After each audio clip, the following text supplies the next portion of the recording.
This is the B-side, B-side, B-side, the marriage.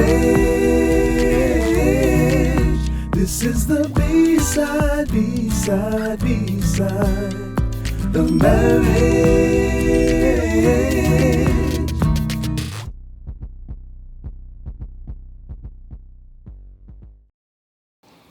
Hi, and welcome to another episode of the Bside of Marriage podcast. I'm your host, Rashonda, a licensed marriage and family therapist associate, and this is my husband and co-host, Jason. And here at the B-side, we talk about everything related to marriage, the good, the bad, the real, the A, and the B-side. And so, if you don't know, I want to start off by just, first of all, welcoming all of our family back. And if you're new here, welcome. Glad to have you. But I'm not sure that you guys know that together we also do marriage coaching and provide, licensed co-parenting and family therapy. So if you're in need, or if we say something that really resonates, y'all can work with us. Y'all know that, right? Y'all can work with us. Because we offer couples to couples counseling. So wanted to put a little advertisement out at the top, because we don't really hype ourselves up, and we need to. That's true. So that is true. We don't hype ourselves up. So. And I don't know where we go from here, so, because I just threw that in. So, what's next? Like, follow, share, subscribe. Yes. Share with whomever, as well as follow us on Facebook at The Bside of Marriage, on Instagram at Bside of Marriage. Yes. And so, I was like, I threw that in. I didn't really know where to go from there. And so here we are. And so what are we talking about today? What are we talking about? Man, I forgot already. Look at that. Are we going to talk about Married at First Sight? Yeah, we can talk about that. Okay, let's talk about Married at First Sight. We can talk about that. Okay. So I have been watching this latest season, and a common theme that has been, I've been watching, Jason has not. No. But a common theme, there have been some concerns about, first of all, let me slow down. For those who don't know what the show is about, let me give you a little insight. Okay. So what happens is these people apply to a Married at First Sight show, basically wanting experts to put them to match them with someone. They're forever someone. Person, right? And so they go through these interviews, they go through an assessment or different assessments, and these experts look at all the people, and based off of their interests, their desires, their goals, anyways, and they match them up. Okay, and so what happens is these experts will tell you, hey, Jason, you applied, and guess what? We found a match for you. So it's oh, okay, cool. So you actually have a wedding, and you meet your person right there at the altar. You say, I do, and then they spend, 4 to maybe 6 weeks doing all of the stuff, like the dating, the honeymoon, meeting the families, integrating friends and stuff. And then they also will have these group, this season they're having group therapy sessions, they're having group dinners and all this stuff. But at the end of the time period, whether it's 4 or 6 weeks, whatever, you have to decide, are you going to stay married to this person or not? Okay. And mind you, the day that y'all get married, you become legally married to this person. So this is legally binding. So if you decide 6 weeks later, no, I don't want to do this, you have to go through the divorce process. No. Which oftentimes takes longer than the 6 weeks that y'all were dating or whatever. So you would think that people who come on the show are taking it very seriously because this is legally binding. You would hope that's not the case. So some people have used this as a way to catapult them into I don't know, kind of, stardom. I guess to see if they could do a serious relationship or not is very interesting. So a common theme this season are like people are like getting matched up and they're like attracted to their person, but there's concerns that about the long term. Like, well, what if I get bored? Like, this one guy, he's very much like, I like to sleep with a lot of women. Sir, then why did you decide to come on a show where you get married to someone? And what are you expecting her to be like okay with it? I don't know. Everybody's still like literally he said this at a group dinner and everybody was like, what? What are you talking about? Why are you talking about you like to sleep with a lot of women and you're married and you're talking about you could be monogamous? Or you don't know if you could be monogamous. But his concern is that he will get bored or that they are not necessarily bored, but that the passion will go away. And so how can I say yes to someone that I don't really know well and it be forever? And then I'm only supposed to have sex with this one person for like the rest of my life. It's like he's very torn about this. And there's another couple who are also they're meshing better, but the guy has never been in a serious relationship. Never been in a serious relationship. And so he's also concerned. He's like, well, things between us are like, it's going too perfect. Like things are just meshing too well. So he's waiting for it to he's like, break down? Well, he was like, how can we keep this going? Like, can we keep this going? Or is it because like we're in this experiment? We're kind of still in a bubble. Like, although they're back in the real world, like going to work and stuff like that. Yeah. But he's like, I don't know if I'll be able to basically keep this up. And what happens when basically things get hard? So I wanted to talk to you about, or just talk about, we've been married for 17 years. No, we've been married over 17 years. Yeah, right? Over 17 years. Yes, yes it'll be 18 in yes. December. Okay. Yeah. Why you like, I was wrong. Because the way you say it, it's like we're about to be 17. That's why like how you said it was. No. That's not what I meant. We've been married over 17 years. It'll be 18 in December. 18 years in December. We have 3 kids. We have 2 different, like we've gone through different careers and stuff like that. Oh, yeah. So I guess, to answer the question, how do we keep the connection, the passion, how do we keep it alive after so many years? First off, I think we recognize we're changing, so we first gotta recognize that we're not the same person when we first.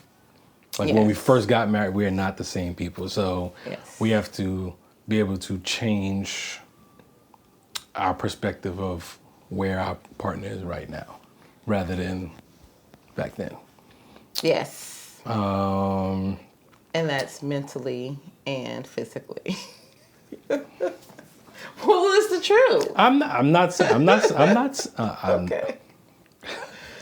But that's real. No, I know. Okay. I'm just saying, like, because I didn't elaborate when I said change. Okay. I was just kind of, like I said, a blanket statement, just kind of saying change. Okay. Because you asked. So being that we're changing, we're recognizing that, and I guess I'm not gonna say pivoting, but we're able to recognize that and not get stuck where it was before and have the same expectations that we had before, because those things have changed. Okay. What's the face for? No, I'm just following. Oh, okay. I think, and I'll say for me, because I wasn't like this before. I think one of the things that I'm learning is that I need to be more, I guess, was it emotionally, like more, not say emotionally present, but just be more emotional, like having conversations, those hard conversations, telling you my fears more. Because in the beginning, I didn't really do that. So I'm not gonna say I'm perfect, that I do it all the time, but it's still a work in progress.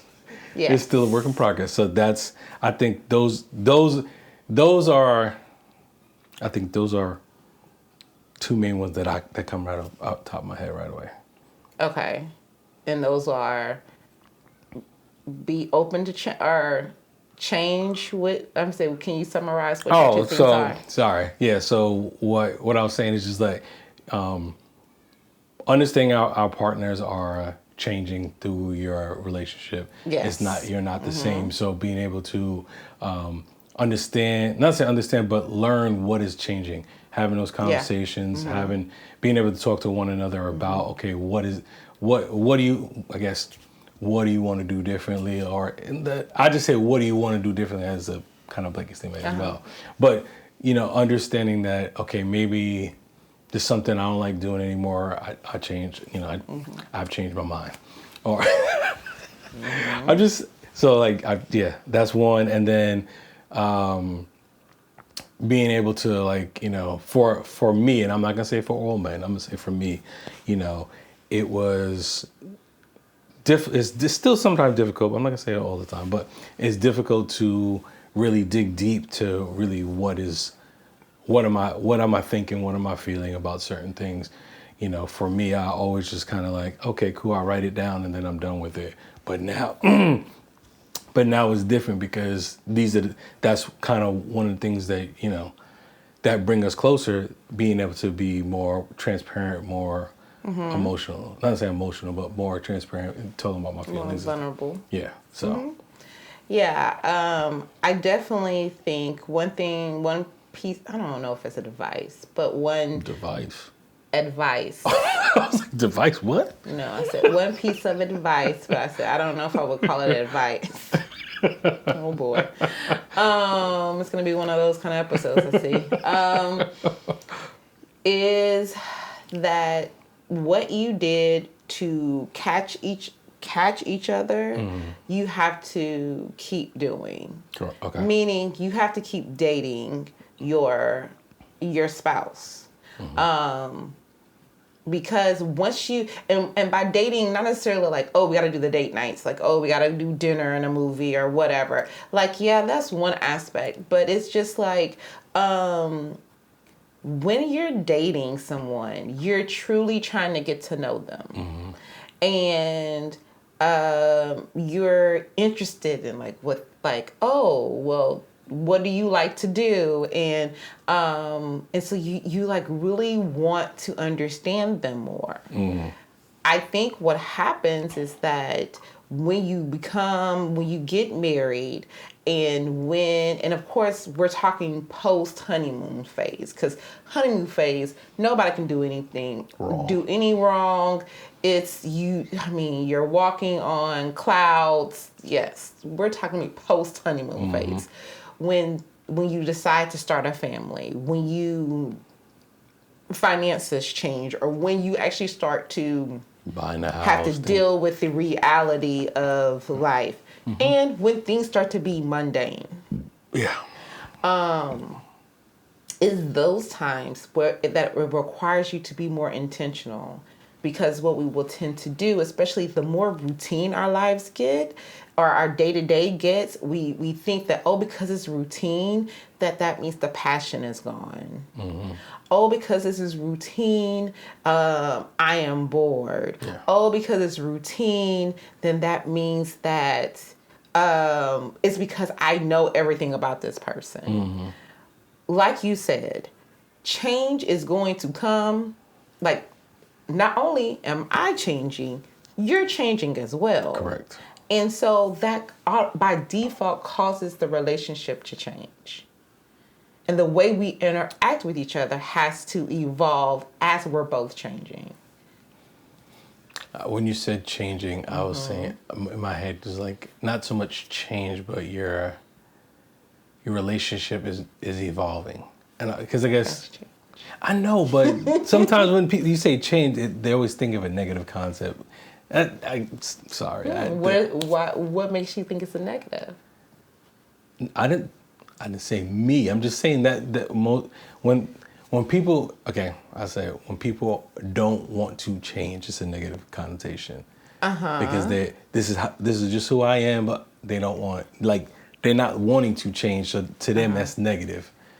That's I can see that. That's what I'm saying. That's kind of why I'm saying it. And if you say evolve is different because again, I think evolve is it's a process of it's a change, but it's a process, and they always look at it as being a positive, like evolution things.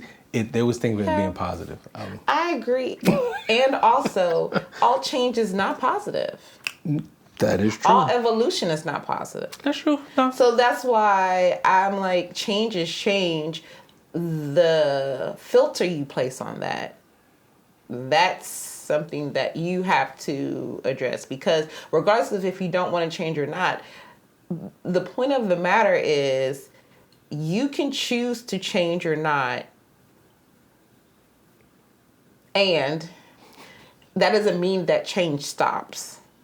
Oh no, it's so it's like it's continuous. Yeah. It happens. Yeah. Because as time, like literally, that's why I wanted to specify when you're talking about changes, there's the mental aspect or, emotional aspect as well as physical. Because regardless if I want to change or not, my body's changing. I am getting older. Things are having different impacts than they used to have. Yeah. So yeah, I can say I don't want to change. Life be life. Right. Life is life. Moving on. Yeah. And I think we also, we do change a disservice, but like we are blessed to be able to experience that change. Because it's like not everybody, we already know, not everybody gets a new day.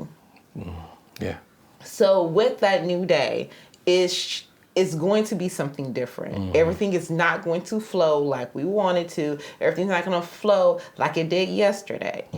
So it's going to be some adapting regardless. I think it's just when it comes to our romantic relationships, we are more hesitant to adapt. Okay. Because it can be scary. Yeah. No. Yeah. Because, like you said, things you used to do, you might not want to do. So then what does that mean? Yeah. And so now I'm reading into, why he don't want to do that anymore. He used to love doing this, now he don't want to. Yeah. Or instead of questioning like why you don't want to do it anymore, I should come with the stance of, so you no longer do. So what's going on? So what is it that you like to do now? Being curious. Yes. Yeah. Let me be curious about the change and what it is now that you're interested in versus like trying to figure out why he don't want to do that anymore. Or guessing, trying to guess. Or guessing. Yeah. No. You're not wrong about that. That just comes with, learning how to communicate those things and being, like I said, curious, being curious about it. And instead of thinking, I don't say what, thinking, okay, he just doesn't want to do this, or he's cheating, like going down the negative path and just actually being curious, like, hey, what's up? Maybe that's not how you say it, but I'm just because you're like, what's up? Defense right away, but not I'm just necessarily. How the tone says it. No, I agree. Like getting curious, and that because it goes back to what I'm saying about the dating, right? Yeah. It's like being intentional on setting aside time to know that my spouse is changing, and I want to know what that's about. Yeah. Like I want you to show I want you to show interest in what's going on with me. Whether it is, like my day, like if, people have, stressed me out, I want you to be like, oh, so what about that is causing this stress? Like, what about that is annoying you? And like that curiosity shows interest. And so if I know, also by you showing that interest, it shows to me that you care. Yeah. And so, yeah, like, so that keeps things, not necessarily like passionate, because passion is, I feel like passion is a feeling, it can come and go. But it keeps things relevant, if that makes sense. I don't know if that's the best word, but for me, that's kind of what's coming up. Like, it keeps it current. Okay. I think I like that one better. Like, it keeps, if you are showing interest in me and I'm showing interest in you and what's going on with you and why you're feeling the way you're feeling and what your hobbies are now and what your interests are, like, that keeps things current. So it keeps things relevant. So it's not like, oh, I'm dating. It's not like I'm in a relationship with the Jason I got married. I am married and in a relationship with the Jason of today. Correct. Because we've been keeping things current. Yeah. So you're not dating the Applebee's Jason. Thank the Lord. Thank the Lord. I knew you was gonna say that. 'Cause, oh boy. Oh man. No, I'm not. But yeah, but also because I don't want you to keep me On a pedestal in the past. Whoa, you kept me on a pedestal? Yeah, yeah, of course I did. Yeah. Oh, I didn't think I was on a pedestal. Oh yeah. I don't want you but I don't want you to keep me in that old way of thinking. Correct. Or the old way I behaved. Because I was a little reckless. You getting a whole lot right now. Okay. Well, no, I was a little reckless. We first, got together and all things. So that's what it was like. So I'm glad that, there's the opportunity to mature and there's an opportunity for our relationship to mature as well. And so, yeah, so I think that is one of the main things that we do because another part of that maturity also comes the what you were saying, like the emotional vulnerability and stuff, which deepens the connection. So yeah, I think also I should say think.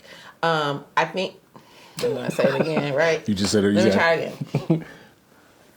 One thing that couples also miss out on as a way to stay connected, to stay in tune, is honestly going through conflict. Say more. Okay. So, oftentimes people feel like if there's a disagreement or if there's a conflict, we're not good.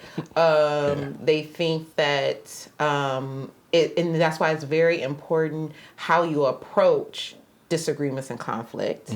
Because if I see you as my ops, like if you the ops, I gotta win. Okay. So if I see you as an enemy, I'm going to attack, and so by doing that, we cause more harm. Correct. Or if we approach conflict or any kind of disagreement as a way to truly understand our partner in a different way, it will actually deepen our connection. Because I'm like, oh, I don't have to win this. I actually get to understand your perspective and your experience of this disagreement. Yeah. And now I understand you on a different level, because that also can lead to more emotional expression, which can be a part of that emotional vulnerability that you can offer up. Yeah. That never happens if you don't have that conflict. well, if we never have the conflict, and then two, if I see you as my enemy. Yeah. Because I'm burning bridges instead of building them. Okay. I'm just saying, good. That's a good perspective how you say it, and it's not always easy to have that perspective when you're in it. No, this is hello. Like I said, we're about to be 18 years. Listen. I just had to say that. Like you know, that's why I said it was a good perspective because I'll be honest. Like when you say if I'm thinking of a conflict, I'm like that's not the first thing I'm thinking about. No. So that's why I was like, when you said it, I was like, okay, that makes sense. Good. I like the perspective though. Yeah, because it's the way we approach it, right? Like if we approach it like this is an opportunity. Oh, we have a difference of opinion, which we are going to have that. It's just that sometimes those differences of opinion become those feelings become so intense that they lead to a disagreement. And then that disagreement, we can often turn like, oh, like you're choosing not to understand what's going on with me. If we press pause and slow down and truly thought of it as like, actually, this is an opportunity where my husband gets to know me on a different level and I get to know him on a different level when we come out of this closer. Because conflict can, sorry about that. Take that out. You made your own static. Sorry. We're leaving that. No, we're not. We're taking that out. Because conflict can lead to closeness. Okay. If we allow it. Gotcha. All right. And yes, it is a mindset shift. Like it's a shift in the way we approach things. It's a shift in perspective as well as, like I said, mindset. Because typically what we like to do is we like to avoid conflict. Oh, yeah. Because we feel like, oh, well, if we avoid it, it will work its way out. Don't work. No, it doesn't work. Don't work out. Because silence speaks volumes. We often think silence keeps the peace. It actually speaks volumes and it creates resentment and all the things that you're trying to avoid. It actually, it interrupts the peace. And so, instead of avoiding the conflict, it's like if we choose to change our perspective on how we approach conflict, like I said, it will deepen the connection. I'm just taking it in, what you're saying. Yeah, because, it's... Yeah, I'm trying to figure out how I can change my perspective in those times. Like, that's what I'm trying to think about. So as you're saying it, that's, I'm not saying, I'm not trying to fix it, but it's like how, in my head is like, how can I change my perspective in that moment when it's like, we have a intense time of fellowship. I'm fighting. Like, I think also too, we need to stop softening a thing is a thing. We have disagreements, we have fights. We don't yell, but we have fights. Yeah, that's true. Yeah. And yes, and that's why I was like, you can have the different perspective. Or when you shift the perspective doesn't mean that you get to the resolution and the repair in that moment. Correct. No, I agree. So that's what I'm not saying like, oh, like in the middle of the fight, you'll be like, well, this is a moment for us to connect. No, because if emotions are high, it's not going to work. It's going to be something else. It's going to be something else. You try to be funny. Exactly. It's like, here you go. Don't be trying to therapize me. I already know where that's going. No, we're not going to do that. But it will cause us to respect the space, right? It causes us, when we choose to change the way that we approach conflict, it causes us to show that we respect our relationship in a different way. Yeah. It's like, I respect our relationship, now I respect our connection too much to continue to go down this road. Hey, And we gotta create more wounds and stuff like that. exactly, create more harm. I'm choosing to I'm calling a timeout because when we come back, then I will be like, okay, this is a time for us to connect in my internal dialogue. This is a time for us to connect, for us to get closer.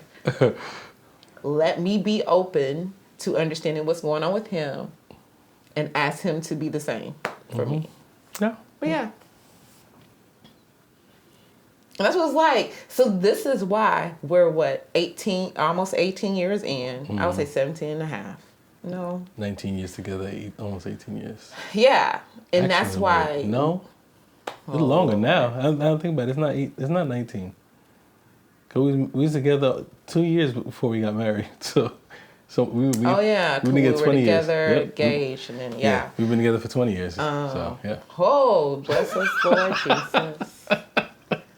And that's why we can still have the conversations like we can have right now, because we have been changing as our relationship changes, each of us change, as each of our own individual goals have changed, even as we are redefining our marriage and what it means for us to be married almost, like I said, almost 18 years in, having a kid in high school, a kid in junior high, a kid in elementary. Man. It's crazy. We say, and that's why I think it's so weird, we try to foresee, and that's why I was like, when I'm watching the show, all I hear is anxiousness. Because we don't, humans, which is so strange, but that's just how we're made. Humans do not like uncertainty. They want to make sure everything So that's work why out. it's if I commit to saying yes to marrying this person, this is going to be my person forever. That's scary. For some. For regular people, that is, you say it, but then when you actually have to walk in it, that's scary. It's a whole bunch of uncertainty. Yeah. Whole bunch. Yeah. Because you think that your life is going to be one way. You think your relationship is going to be one way. And then it is not. But again, perspective too, because I understand, it can be scary. But at the same time, it's if you're wanting to, walk it out, work whatever it is out for your relationship,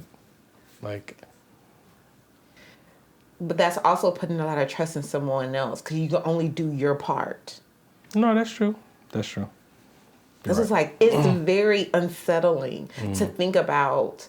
I'm saying I do to this person today.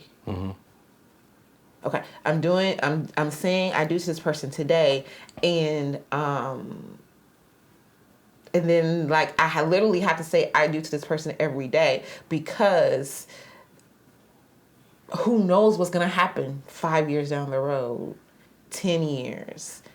We had this plan, we're going to have a family, and we're going to, we're going to have 2 kids, and we got blessed with an extra one. That wasn't on my bingo card. But God, looking at the future, you still have to take it day by day, because you do. You, like you said. But it's unsettling. I know. It's very unsettling. Because like you said earlier, it's we're not promised tomorrow. So we can get married today and we won't be here tomorrow. Yes. So it's you have to be able to, got your 24 hours, you need to take it one day at a time. Yeah, again, because not even that. You can, you can wake up tomorrow and something can happen.